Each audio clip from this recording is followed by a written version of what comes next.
কোনো বৈধ সরকার তো নেই, লেজিটিমেট গভর্নমেন্ট বলে কিছু নেই। কিছু মানুষ রাস্তায় নেমে বলেছেন যে আমরা অমুক সরকারটাকে চাই না, এইটা হচ্ছে আমাদের পছন্দের সরকার। এখন বলতো, এই যে এত দীর্ঘ সীমান্ত, সুবীর ত্রিপুরার ছেলে খুব ভালো করে জানে, ত্রিপুরা আরেকটা সীমান্তবর্তী রাজ্য, অসম একটা সীমান্তবর্তী রাজ্য, অজস্র সমস্যা, প্রতিদিনের সমস্যা এবং সমাধানও। বাংলাদেশের মানুষ এখানে এসে চাষ করেন, এখানকার মানুষ ওখানে ছাগল বিক্রি করতে যান, ওখানকার ছেলে মেয়ে এখানে এসে পড়ে, এখানকার ছেলে ওখানে বিয়ে করতে যান। এই হচ্ছে দুটো দেশের মধ্যে সম্পর্ক। কারণ এটা না আসলে কলকাতায় তোমার রিটেল ট্রেড তো মানে রাস্তায় বসে যাচ্ছে লোকজন। হ্যাঁ, এই যে র্যাডক্লিফ সাহেবের বানিয়ে দেওয়ার সীমানা, সেটা তো ঠিকই আছে, সেটা ম্যাপে আছে, কূটনৈতিক বৈঠকে আছে। বাস্তব তো এইটা। সেই বাস্তবে আমি সোফিয়া যেখানে আলোচনাটাকে নিয়ে যেতে চাইছি, সেই বাস্তবে বিশেষ করে বাংলা, আসাম, ত্রিপুরা, তাদের পক্ষে এটা খুব সংকটজনক সময়, সংকটজনক পরিস্থিতি। কারণ ওখানকার প্রভাব প্রতি মুহূর্তে আমাদের এখানে এসে পড়ছে। ওখানে মানুষ পীড়িত হলে, অত্যাচারিত হলে এদিকেই চলে আসবেন। দুটো দেশের মধ্যে এক সরকারের খাতায় যা আছে তার থেকে বেশি অনেক নিবিড় বাণিজ্যিক সম্পর্ক। একদম মানে এখানকার লোক গিয়ে ওখানে একটা কাজ করলে তবে ওখানে একটা কাজ সম্পূর্ণ হয়, এরকম অর্থনৈতিক সম্পর্ক যেগুলো একদম প্র্যাকটিক্যাল গ্রাউন্ড লেভেল বাস্তবতা। সুবীর খুব ভালো করে জানে, গৌতম দাও জানেন। এইসব জিনিসগুলো দিক থেকে আবার যেটা প্রশ্ন এবং জিজ্ঞাসা, দেশের সম্পর্ক গভীরভাবে ব্যাহত হচ্ছে। অর্থনীতির দিক থেকে সব থেকে বেশি টান পড়ছে। ভারত বড় দেশ, কুশনিং আছে। বাংলাদেশ থেকে ভারত, পশ্চিমবঙ্গে যা আসে ইলিশ মাছ আসে, ইলিশ মাছের বিলাসের দ্রব্য, না আসলে কিছু যায় আসে না। অন্ধ্রপ্রদেশ, তামিলনাড়ু, মানে ভারত কারণ গোটা এশিয়াকে কাতলা মাছের ডিম খাইয়ে যথেষ্ট প্রোটিন খাইয়ে দিতে পারবে। কিন্তু পশ্চিমবঙ্গ হয়ে ভারত থেকে পেঁয়াজ না গেলে, দেশলাই না গেলে, কেরোসিন না গেলে বাংলাদেশে অসুবিধে, বিদ্যুৎ না গেলে, সেই সব দিক থেকে প্রবল সমস্যায় রয়েছেন দুদেশের সাধারণ মানুষ। এই ছাত্র জনতা, যুব কমিটি যারা ক্ষমতা দখল করেছেন, ইউনূস সাহেব, এদের নিয়ে অনেক কথা হচ্ছে। সুবীর বলে দিয়েছেন, একজন বারবার প্রশ্ন করছেন, না উনি শান্তিতেই নোবেল পুরস্কার পেয়েছেন। ইকোনমিক্সে নোবেল পুরস্কার পাওয়ার জন্য পেপার দরকার হয়, মানে ওই পিয়ার রিভিউড পেপারস দরকার হয়। সেটা তো উনি ইকোনমিক্স পড়াতেন, ওনার অবদান রয়েছে। আমি নিজে ওনাকে ইন্টারভিউ করেছি, অনেকবার কথা বলেছি, আমি মনে করি ওনার অবদান রয়েছে বাংলাদেশ, কিন্তু সকলে হয়তো একমত হয়নি। কিন্তু এই কাজটা করার জন্য 84 বছর বয়সে উনি যথেষ্ট উপযুক্ত ব্যক্তি কিনা আমার সন্দেহ। তার সঙ্গে যারা রয়েছেন তাদের তো অনেকেই সন্দেহ রয়েছে।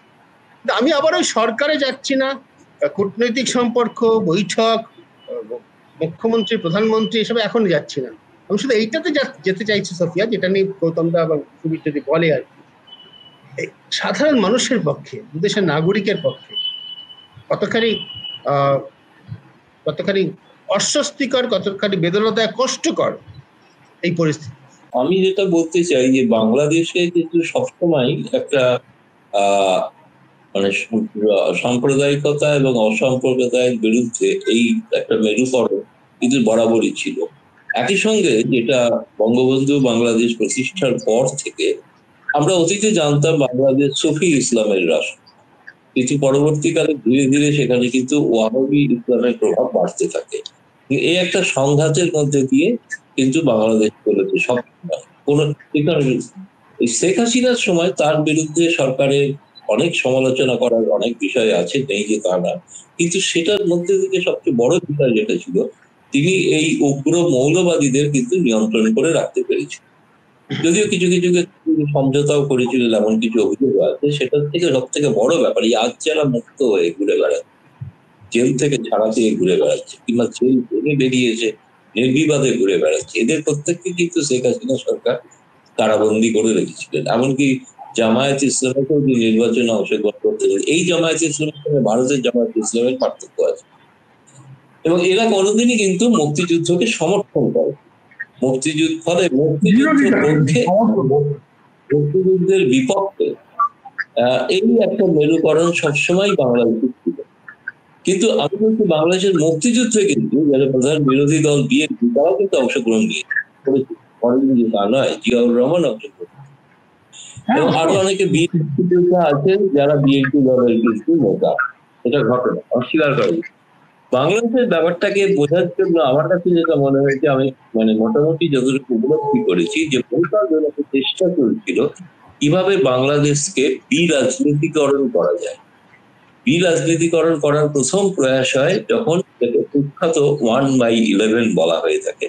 এটা হচ্ছে সামরিক মদতে একটি সরকার, তাদের মূল উদ্দেশ্য হবে প্রধান দুটি রাজনৈতিক দল তারা ক্ষমতার বাইরে থাকে।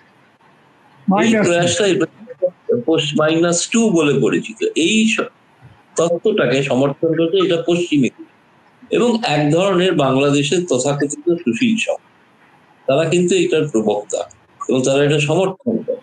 ফলে এখন কিন্তু যেটা হচ্ছে, অস্থিরতার কথা দিয়ে শুরু হয়েছিল আলোচনা, এই অস্থিরতাটা হওয়ার মূল কারণ হচ্ছে সেই বিরাজনীতিকরণের প্রক্রিয়াটা জোরদার ভাবে করার একটা চেষ্টা চলছে। কোনোভাবেই কিন্তু যাতে শেখ হাসিনার আওয়ামী লীগ নেই তো এই মুহূর্তে ময়দানে, অন্তত এমন একটা সন্দেহ বা শঙ্কা করছেন এমনকি বিএনপি সমর্থকেরা যে বিএনপিকেও ক্ষমতার বাইরে রাখার একটা চেষ্টা চলছে। ফলে এই কারণে কিন্তু সংঘাতটা কিন্তু আমার ধারণা আরো ভবিষ্যতে বাড়বে, কারণ এই যে সংবিধান বা ইত্যাদি সংশোধনের জন্য যে সমস্ত কমিটি তৈরি হয়েছে তাদের মেয়াদ কিন্তু ডিসেম্বরে বলা হয়েছে রিপোর্ট, এবং আমি খুব নিশ্চিত কনফার্ম তাদের কাজকর্ম যা চলছে, যতটুকু ওদের সংবাদপত্র থেকে পাচ্ছি, এই কাজকর্ম অত্যন্ত ধীর গতিতে চলছে।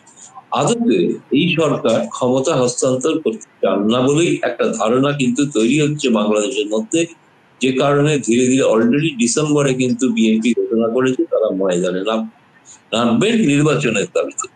দেখুন, নির্বাচনেতে দেখো, যদি আওয়ামী লীগে কিন্তু বিএনপি নির্বাচনে, সে নির্বাচন যতই বিকশিত হোক, নির্বাচিত সরকারকে কিন্তু সমস্ত গণতান্ত্রিক রাষ্ট্র সমর্থন করে থাকে, তাতে যদি অন্যায় ভাবেও তিনি জয়ী হয়ে থাকেন। কিন্তু নির্বাচিত তিনি হয়েছেন, তাহলে এখানে নির্বাচনকে কিন্তু এড়িয়ে যাওয়ার একটা প্রক্রিয়া চলছে। একটা বিচিত্র গণতন্ত্র এগিয়ে আমি শুরু করেছিলাম এই কারণেই, এরা ক্ষমতায় আসার পর পার্লামেন্টটা ভেঙে দিল, কিন্তু সংবিধানটাকে এখনো কিন্তু অকেজো করেনি। এই সংবিধানে লেখা আছে যিনি জোর করে ক্ষমতায় বসবেন তার শাস্তি হবে ফাঁসি। এই সংবিধানে লেখা আছে। ফলে জোর করে যিনি ক্ষমতায় বসছেন, এমনকি ইউনিসেফের বিরুদ্ধেও কিন্তু আন্তর্জাতিক ট্রাইব্যুনাল ইতিমধ্যে মামলা দায়ের হয়েছে। শেখ হাসিনার বিরুদ্ধেও যেমন দায়ের করছেন এরা, তেমনি তারা চাইছেন ইন্টারপোলের মাধ্যমে আসলে মানুষের ভাবাবেগকে উঠতে গিয়ে প্রকৃত সমস্যা থেকে সরিয়ে দেওয়া দেশে, যে শেখ হাসিনাকে ফিরিয়ে আনলে বিচার করা দরকার, ভারত বিরোধী একটা জিগির তৈরি করে ভারত বিরোধী একটা তৈরি করা। অথচ বিচিত্র ব্যাপার, ভারত আমার ভিসা দিচ্ছে না, সেই নিয়ে বিক্ষোভ দেখানো হচ্ছে। ভারত বিরোধী জিগির তুলছেন, ভারত থেকে পেঁয়াজ চাইছেন, ভারত বিরোধী জিগির তুলছেন, ভারত থেকে আলু যাইছে, ভারত বিরোধী জিগির তুলছেন, ভারত থেকে কাঁচা লঙ্কা যাচ্ছে, ভারত থেকে আজও 1100 মেগাওয়াট বিদ্যুৎ যাচ্ছে। যে প্রোগ্রাম অনুষ্ঠান তারা দেখছে, যেখানে দাঁড়িয়ে ভাষণ দিচ্ছেন, সেই বিদ্যুৎটা ভারত থেকে যাচ্ছে, ডিজেল যাচ্ছে ভারত থেকে। ফলে একটা অদ্ভুত ধরনের হিপোক্রেসি, কারণ মানুষের সাধারণ মানুষ একটা ভাবাবেগে পরিচালিত হন, তারা এত খতিয়ে দেখেন, কিন্তু খতিয়ে দেখলে বুঝতে পারবেন। এমনকি প্রত্যেকে আমি শুনেছি এইসব বিরোধী নেতাদের অনেকে বাড়িতে তাদের স্ত্রীরা ভারতীয় শাড়ি পরে যায়। শেখ হাসিনা একটা প্রেস কনফারেন্সে বলেছিল এর আগে বাড়ির শাড়িগুলো পুড়িয়ে দিই, তারপরে ভারত বিরোধী শুরু। ফলে আমার কাছে যেটা মনে হচ্ছে, এটা খুব আরো বেশি, আমার মনে হয় আরো বাংলাদেশের পরিস্থিতি আরো অশান্ত হবে, এবং সেই অশান্তটা যদি গৃহযুদ্ধে রূপান্তরিত হয় আমি অবাক হবো না। না হওয়াটাই বাঞ্ছনীয় আমাদের ভারতের জন্য। যেটা বলা হলো 4096 কিলোমিটার যে আমাদের সীমান্ত, সেই সীমান্তে আমরা কিন্তু প্রভাবিত হব। এটা ফলে একটা বা ভারত সরকার বা ভারতের মানুষ তারা কিন্তু অপেক্ষা করে আছেন যে বাংলাদেশে একটা স্বাভাবিক সরকার প্রতিষ্ঠিত হোক।